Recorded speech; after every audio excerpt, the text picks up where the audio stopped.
আসতেছি। ফিরোজ কেমন আছো? ভালো আছো তুমি? হ্যাঁ আলহামদুলিল্লাহ অনেক ভালো আছি। বসো। তোমার সাথে বিগত 10 বছর পরে দেখা। হুম, তোমার মনে আছে সেই যে ভার্সিটির ক্যান্টিনে আমরা একসাথে চা খাইতাম, হ্যাঁ, পত্রিকা পড়তাম? তুমি তো আগে তো অনেক সুন্দর হয়ে গেছো। হ্যাঁ, টিকটক দেখতে দেখতে হঠাৎ করে তোমাকে দেখলাম, দেখার পর চিন্তা করলাম এই মানুষটা তো একদিন আমার ছিল।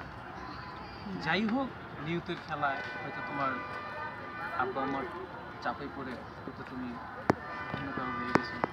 আসলে সময় মানুষের সব কিছু যাই হোক, তো দেখতে চিন্তা করলাম মানুষটার তো আমার আবার পোস্টিং হয়েছে তোমাদের এই মানিকগঞ্জ জেলাতে। তো চিন্তা করলাম, পরে তোমার টিকটক আইডিতে দেখলাম যে তোমার নাম্বার দিলাম, তুমি হাই দিলাম, বললো ঠিক আছে আমার সঙ্গে আসো।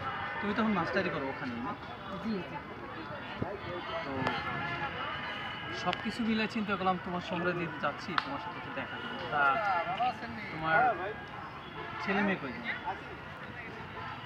আমার ছেলে মেয়ে আমার মতো দুইজন। দুইজন না? আসলে আমি যাই হোক, তো তোমার ছেলে মেয়ে কয়জন? তুমি কি বিয়ে করবে? আসলে তুমি চলে যাওয়ার পর জীবনে ওরকম কাউকে ভালো লাগে না। আর ভালো লাগা স্বভাবত আসে না। জিনিস কি,